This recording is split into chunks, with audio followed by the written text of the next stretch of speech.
আসসালামু আলাইকুম। প্রতিদিন আমাদের একটা ডেলি ব্লগ নিয়ে চলে আসলাম আপনাদের সাথে।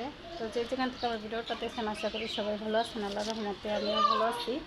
তো আজকে চলে আসছিলাম এই যে দেখাইতেছি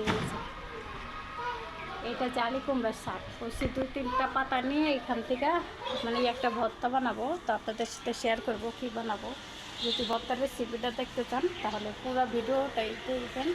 তো এইখানে তো অনেক উঁচা পড়ে গেছে, এখন এই উঁচার থেকেই আমার কয়েকটা পাতা ছিঁড়ে নিতে হইব।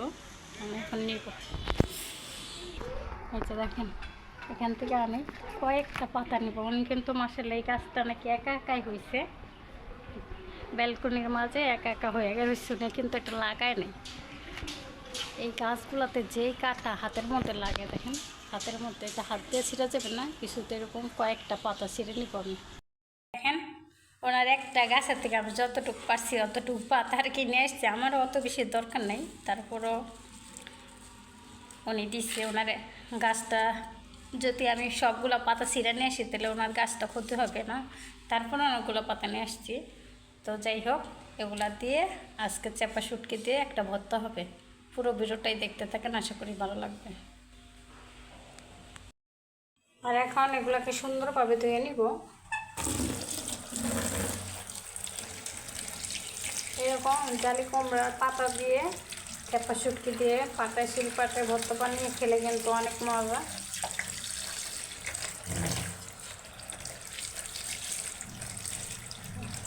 একটা একটা করে পাতা সুন্দর করে ধুয়ে নিব।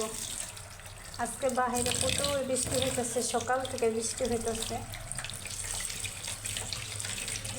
সুন্দরভাবে কিন্তু ধুয়ে নিতে গো, ভালো লাগলে কিন্তু কিচকিচ করবে, ভালো লাগবে না। সুন্দরভাবে এই পাতাগুলো আমি ধুয়ে নেব, আর শুটকিটাও একটু পরে বাইর করে নেব। এই যে কয়েক টুকরা ছোটো বড় মিলিয়ে চেপা শুটকি নিয়ে নিছি। এখন সুন্দরভাবে এগুলোকে পরিষ্কার করে ধুয়ে নেব। এখানে যে ভর্তাটা আর পেঁচমরিচ ভাজার জন্য আমি সরিষার তেল দিয়ে দিছি। তো সরিষার তেল দিয়ে আমি পেঁচমরিচগুলো ভাজে নেব। এখন দিয়ে দেবো এখানে।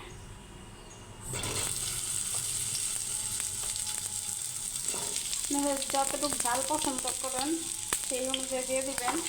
তো আমি বেশি কমও না, আবার এতটা বেশিও না, এর মধ্যে ঝালটা দিয়ে দিতেছি।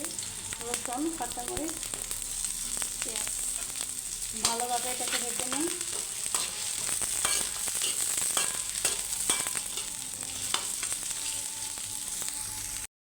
পাতাগুলো সুন্দরভাবে ধুয়ে এভাবে বিছিয়ে নিছি, কারণ আছে আমি একটা করে শুটকি পাতার মাঝে দিয়ে দিব।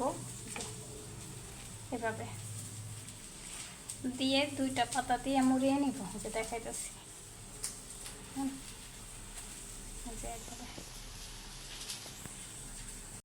কিন্তু আমার কিশমিশটা ভাজা হয়ে গেছে, আর একটু ভেজে এটাকে আমি উঠে নিয়ে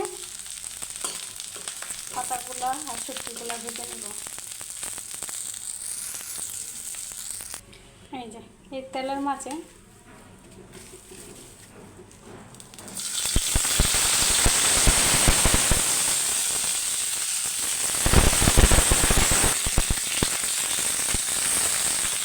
এভাবে হালকা করে ভেজে নিব।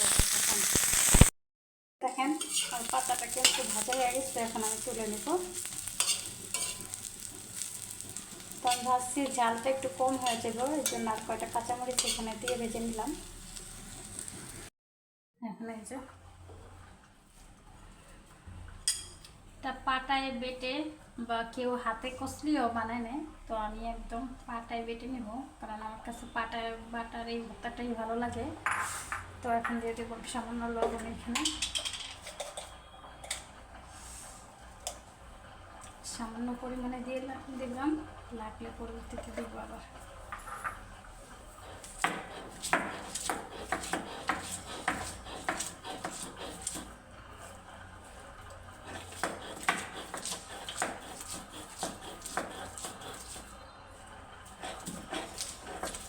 আপনারা এটা শীতল শুটকি দিয়ে ওই পাতাটা দিয়ে ভর্তা বানিয়ে খেয়ে দেখতে পারেন। যেহেতু আমার কাছে চাপা শুটকি ছিল, এই কারণে আমি চাপা শুটকি দিয়ে ভর্তাটা বানাইলাম।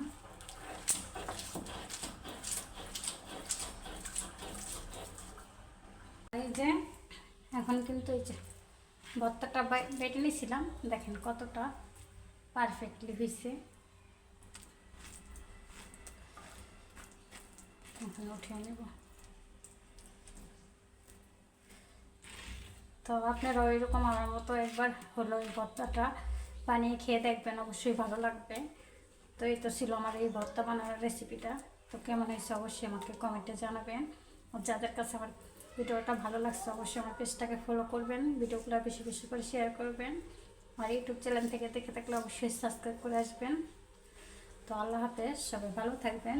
ভিডিওটা আমার এই পর্যন্তই।